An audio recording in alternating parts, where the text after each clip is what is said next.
Welcome everyone. Nice that you're here. Thanks a lot, Kevin, for showing us how to build on Ethereum on a blockchain. And I'm here now to show you higher up. Ah, I can move it. That's better. And now I'm here to show you what you can build. I mean, therefore, we at BuildGuild, I'm also from BuildGuild, I'm Philip, and we build Speedrun Ethereum. That's kind of a accumulation of different challenges. They start from very easy and getting more difficult over time, and it's all done in a very playful way. And we try to bring all the basic concepts you need to know when you're just coming from the outside, you don't know what you can build on chain to get very quickly onboarded, I think. That was also the way I did do it. I mean, if you go through, it's very nice, it's very playful and joyful. It's almost like a computer game. That's why I'm really liking it. And we really start getting easy. So first of all, you're getting your first NFT example, and you really build with the help of Scaffold Eve a fully fledged application. So you even then deploy it on the cell, and you can show off to your friends. And for instance, if you're going in here, you see you have different checkpoints you're going through and really describing everything what you need to do. And actually, it's really good if you have not much idea what's going on. You can definitely really use that to go into it.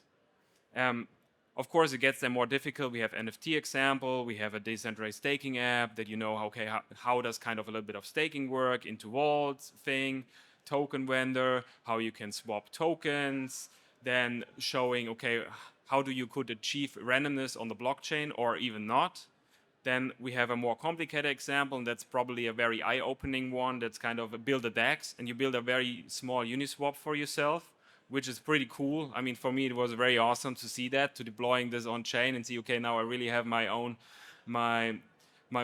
DEX deployed. And then it gets more difficult. We have some onboarding badges. It's very cool, where you can learn everything about contributing to open source products, tinker around in smart contracts. I'm leading that program, so if you want to join, I'm very happy to. And then we're going into more difficult ones. So we have overcollateralized lending, prediction markets, deploy to layer 2, multi-sig, and SVG NFTs. And then we have further things down the road, like getting into smart contract security and the Eve tech tree, where we're going more into DeFi and explain some core concepts. And for today, I would like to go with you together to the basic concepts of over-collateralized lending and prediction markets. And therefore, I would just jump into presentation so we don't do so much code. I just want to explain really the basic concept. What is the understanding? For me, I think it's very eye-opening. Over-collateralized lending is like how does Aave works? What are the basic blocks in it? And prediction markets, like what is a Polymarket? Because I would say these kind of two use cases are probably the most used ones on chain, like money markets and prediction markets. Yeah, and that's what I want to take you for the next 20 to 25 minutes. First, let's start with over-collateralized lending. I mean, I was mentioning already. I mean, it's pretty big, and probably everyone knows almost what Aave is. And I mean, they're holding in V3 by now 26 billion TVL. So it's definitely a ton of money they're holding. And just alone on mainnet, it's 23 billion. But what exactly is this over-collateralized lending or this money market we're talking about? And this kind of facilitates kind of that you are able to borrow against your own assets. So you kind of using your own assets, whatever you hold on chain. It could be Ethereum, it could be whatever token they support, and you place it as a collateral, like on the one side, and then you can borrow on the other side on this asset. And and also these both assets, they create some interest rates. So when you supply some collateral on the one side, you're getting interest for that. If you want to borrow, you need to pay for that. And this all is kind of locked in an on-chain vault. And why I'm saying kind of over-collateralized lending, and I think this is an important thing of the whole protocol and actually everything in the financial system, always the one side with the collateral needs to be more than the debt. Otherwise, the whole system would collapse. And this is really a premise that could not be broken. Even if you think about the traditional borrowing, if you would get a mortgage for a house, the bank always takes your house on the one side, and most of the time this house they assess it has more value than the debt they're giving you for. If not, you have to put a little down payment more to kind of balancing this out. And also, if you would get a personal loan for that, they use you as the person as the collateral because they make sure that you are kind of worth and you can create the cash flow in the future to really pay back the loan. And that's kind of the collateral they're holding. And they assume this collateral is also more than the debt they're giving you. And that's why I would say kind of all debts out there are kind of, in a sense, over-collateralized. Now, the only thing on-chain, because we have no real identities yet on the blockchain, so everyone can just use Aave, for instance, they cannot have anyone chasing you. So no court, no trial, they cannot put you in prison if you don't pay back. And that's why in the sense of on-chain lending borrowing protocol, always the premise counts, make sure you have more collateral than that in a protocol. If this is not given, the whole protocol would just break, because then you can just borrow more than you would have put in and you would just make a trade out of it.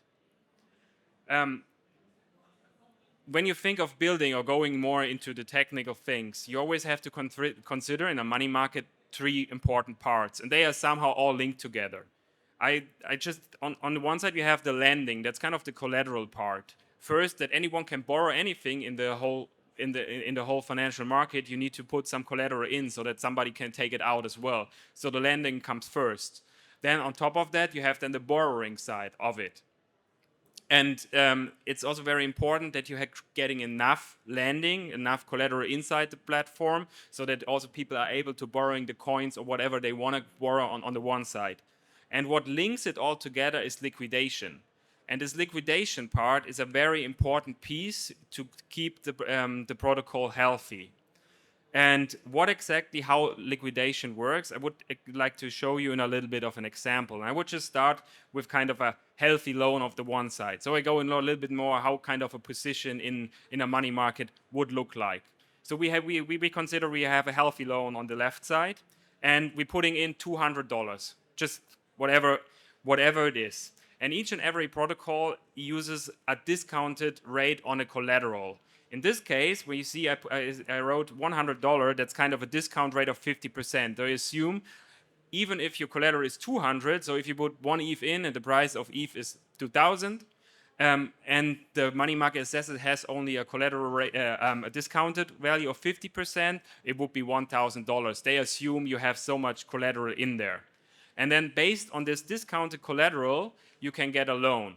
So in this case, we're gonna get 80%. So we're taking out 80% USDC, for instance. So we're putting ETH in, we're taking out 80%. That means we have a kind of a debt to collateral rate of 80%. Now what's happening and now let's assume the collateral comes a crash and the collateral drops. What is gonna happening now?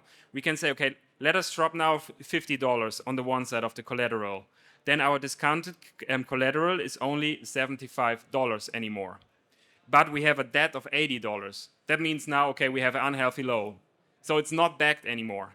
It is backed because they have this the safety rate kind of. This is kind of this LTV, this is loan to value, like this collateral ratio. But for the protocol, now they assume you have an unhealthy loan. And in this sense, you are kind of have a liquidatable position. So other people can come now in and liquidate your position. And how does this work? Let's go further. So we're having on the one side, we have the unhealthy loan now, and we know it's an unhealthy loan. So, and this is out in the world. There are people kind of on the chain, they see your unhealthy position. And now what they're gonna do, they can get in with $80 of the collateral, and they're paying back the debt. So they're taking out your completely debt, and they're paying it back. And then what happens if they're doing it? You have only $70 in collateral left, and this accounts for a discounted value of 35. But you see, you have no dollars anymore. So you're not got completely liquidated, but you lost a ton of the collateral already. And this is very an important part for this whole network to work, that you have participants who doing this liquidation. Because if nobody would do these unhealthy loans, at some point the whole collateral will be just having over that and will just break. And that's why when you're constructing such a thing, you really have to think about these 3 pieces: the lending, the borrowing, and the liquidation. And it's definitely important. And there could become different players how you do it. Do you have your own liquidators for the protocol? You have others doing that. And of course, if you're having others doing that, you need to take in some incentive. Why would anyone do that? And that probably would work that you give them some certain amount. So if they liquidate you, they get maybe 10% of your collateral And so they make money while they're liquidating, and it helps the protocol then to stay safe. Yeah. Then, yeah, and when you're kind of building this, I drafted out 6 different components. What you need to consider. It's definitely a little bit more. I mean, you're starting very little, and that's kind of our challenges for, where you just realize, okay, how does this overcollateralized and this liquidation works? But if you then look at the protocol at all, it gets more and more complicated. I just want to draft out some of these core components. I mean, off the one side, you're having your letting and depth tokens. I think this is clear. Then you need to consider your interest calculation mechanism. How do you calculate that? Probably like Aave, for instance, doing it, they have a wrap token around. So this just, the token amount doesn't change, only the value of this wrap token. So you don't have to rebase all the time your accounts. That makes it much easier for accounting. Then another thing you need to look at is the interest rate strategy. So how much is each and every calculator, how much do you pay the lenders and how much do you charge the borrowers in this kind of sense? And I just here at ETHCC, I listened to Aave V4, what they're bringing out, and I'm really liking that. And there are a ton of things going on, because not every collateral you could assume has the same value. So imagine you putting their ETH in, it might have a higher valuation or a higher value than you would just put some ERC20 token in. So you probably want to give the people maybe a little bit more lending, but also when you're borrowing then against it, they probably should pay less, because they have a more safer, it's more secure. It's the same like in traditional finance, when you have a very high proper real estate and it's a lot of value kind of, and you don't know it has much volatility, they probably charge you less in interest rates than you have a very, I don't know, a real-based property in not such a good region. That's kind of thing in there you need to consider. Then a very important point, and this is very important, is price oracles, because you're gonna feed in the price into the market. And you really have to make sure you do this right. Because if you do it wrong, it means when you fuck up the price on the one side of the collateral and you're saying, okay, now you're getting price in instead of 2,000 Ethereum, 1,000 Ethereum, everyone believes, everyone gets liquidated. Oh, sorry for that. Yeah, and then the same is like the collateral ratio logic. How do you combine it together? Is everything mixed in a group? You separate them from each other. That could lead to more safety, but also to more liquidity, and kind of different things you need to consider in that. And then also having this kind of liquidation engine in place. How you do the liquidations. And I think another core function of these money markets, and I really like it, and they just exist on-chain, are flash loans. I don't know if you've heard about it, but I really like it cool, and this is just something that kind of exists inside on the blockchain, because you can just get a loan for no collateral at all.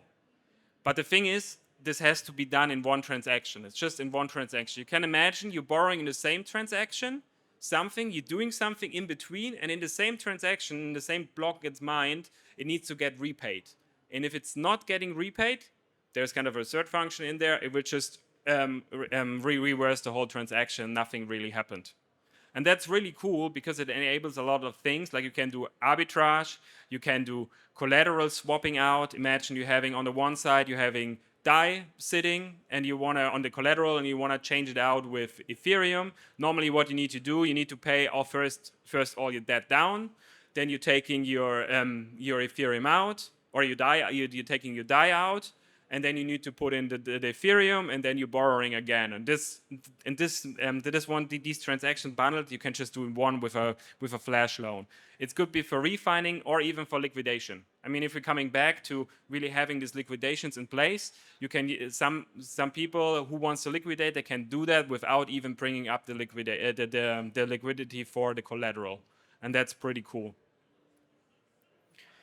Also, I also mentioned a ton of these the different risks you need to consider in production. It's kind of the oracle manipulation risk I already mentioned. It's very, very important. The bad debt risk, that's really that the liquidation doesn't happen too fast. If there is a market crash and you don't pay attention that you're getting fast liquidations in, just happen that your protocol is not over-collateralized. The same collateral volatility risk, that's about which collaterals you're taking in. So you don't want to be too risky there. If you're taking some meme coins and you borrow against them, for sure you will have high volatility. and that's probably not what the protocol can take. There could be then some things like you're taking isolation mode, you're just looking at this one collateral and really take it out from the rest, that you just really secure your whole protocol. And then, of course, an important thing is the kind of the whole market around the interest rates and the borrow rates, because that's when users come to your market. If you have not good rates, nobody will probably show up. Yeah, I mean, some closing thoughts why we picked this for the collateralized lending challenge. I mean, it's a very basic and great concept to learn how this works, because you can build on top of that with this over-collateralized lending. For instance, you can build over-collateralized lending stablecoins. And it's also a basis for a lot of derivatives where you can just have collateral and you mint against some derivatives, like synthetics do it and so on. So it's very worth learning it, how it really works, how the liquidation works, and from there on continue then building on. Yeah, that would it be to over-collateralized lending in a nutshell. I mean, we can do also some quick questions to that topic if there is one question right now. Otherwise, I would jump into prediction markets. No? Okay, good to go. Let me go to prediction markets. I mean, it's the same. It's just very big use case. I think if you looked at the elections just recently in the US, just really there was wagering 3.3 billion on the president. I think it's a huge amount just in one little prediction market, and it really showed that this use case is really now in the masses and it's out there for users to use. It's pretty cool, and I mean, prediction markets in general, I would consider it like a stock market, but really for trading the shares, not for the companies, but for future outcomes. So that's what you literally do. You just decide, okay, I believe on that, and then I just bet on that and buy the stock from this future output. The thing is with these prediction markets right now out there is that they always need some public attention. If you're putting out some questions for the future, and it's just boring, nobody would care about. So it always has something to do that's relevant, what's going on today, and so on. A prediction market itself is really a question you ask, and there could be different types of prediction market, but here we're focusing on binary prediction market. That means there's a yes and a no outcome. Just two outcomes, yes or no, of a question, and what is very important, that has a fixed end date. So you need to know at what point in time you want to resolve the market. There could be not really open-ended, and it needs to, because at some point it needs to get resolved, and the oracle needs to report the result. If we take an example for instance, Polymarket, how it works, each and every outcome token, if it comes out, so if we're going to ask a question and the outcome is yes, the winning outcome for this token is 1 USDC. So $1. And in the meantime, before the whole prediction gets resolved, it kind of fluctuates between 0 and this $1 all the time.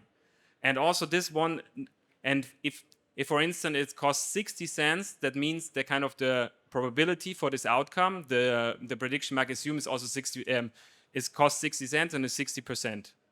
And a very important fundamental rule when building this, and like when I did this and broke everything down, it's that you always need to make sure that these two prices come up with the winning value. In this sense, 1 USDC.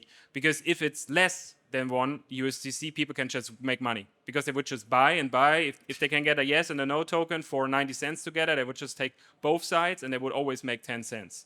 So this is very, very important that you don't break the protocol as well. So it has definitely some similarities with the over-collateralized lending and from the other challenge.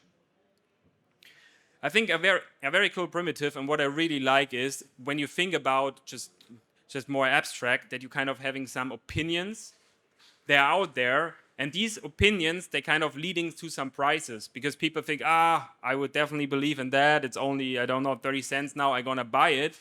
And this then, on the other side, leads to probabilities, and these probabilities get used to do some future outlooks for the future. I think that's a very cool imaginary funnel how prediction markets work. Here, also, I want to highlight the the building blocks, or you need to look at when you want to build a prediction market. You see, it's a little bit less, so it's less complicated, but not the less, it's very complicated when you're doing it.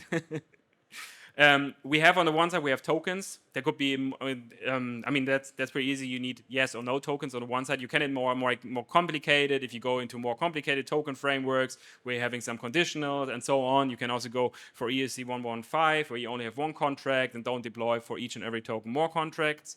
Then one of the most and probably difficult parts to implement is kind of the trading and the liquidity provision mechanism. If you look for Polymarket, what they do, they have an order book. And the order book is not on-chain because you can just not handle the sure amount of data. So that is outside. The settlement logic is on-chain, but you always need, in this sense, when you do an order book, you always need a counterparty who buys your tokens. So if I want to sell my yes token, I need someone to buy the token. So you have always this connection. You always need a counterparty. You cannot just sell. That's kind of how order books work. If you look in Binance and you have the order books, there's always these kind of positions. Another mechanism for this that you kind of use an automated market maker, like a Uniswap, like a DEX, where you kind of separate the kind of the liquidity providers and the traders, and you're trading in and out of this pool. That's kind of in a DEX. So you have the pools, the liquidity providers provide the tokens. They make some money because of the trading fees, and you can just skim in and out of this one. The downside here is, I don't know, going into here, when you're doing that, you need to imagine whenever you deploy a prediction market, and we're using that, and you're just deploying, for instance, for one ETH, you're putting one ETH in, so the whole market is one ETH, and you're just creating two tokens. It's just easy. There's just a yes and a no token, and I would put the market now out. And Kevin would buy now, is the only one who buys the yes token. So he gets an yes token because I start with 50-50. It's half an ETH. So he goes in, buys half an ETH, and that's all what happened in this prediction market. And now the market resolves with a yes. He gets one ETH. And what did I lost as a liquidity provider? I lost half an ETH. So it could be very painful for liquidity providers. So you really need. Oh. Does it work again? Oh yeah, don't see it.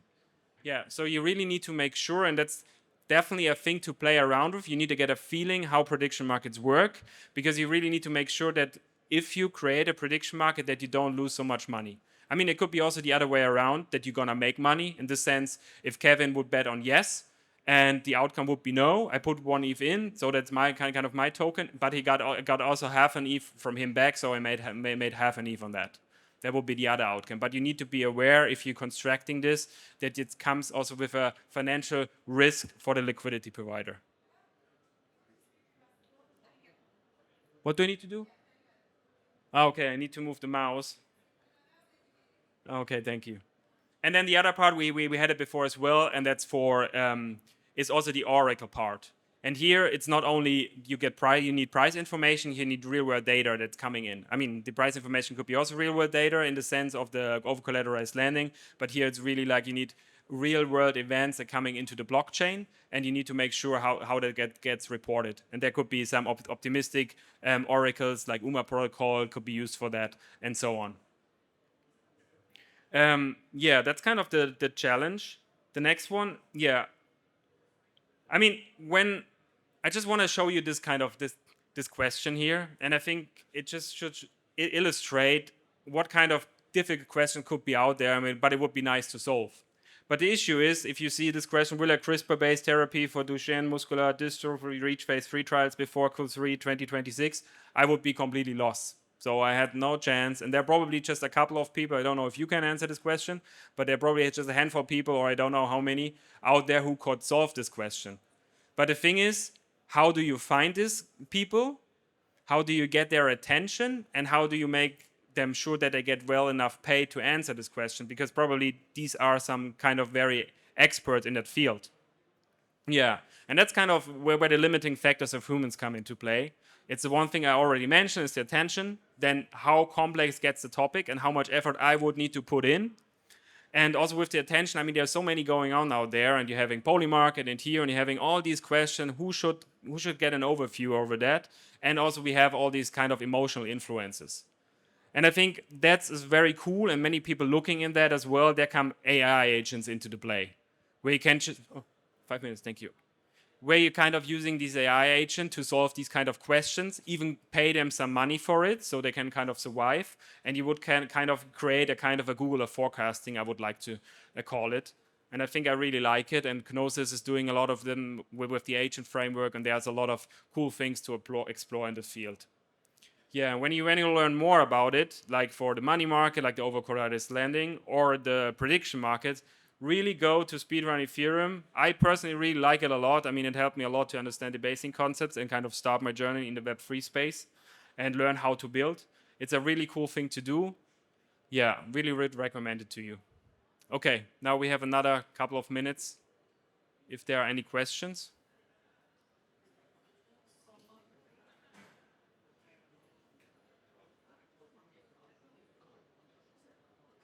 Okay, thank you very much.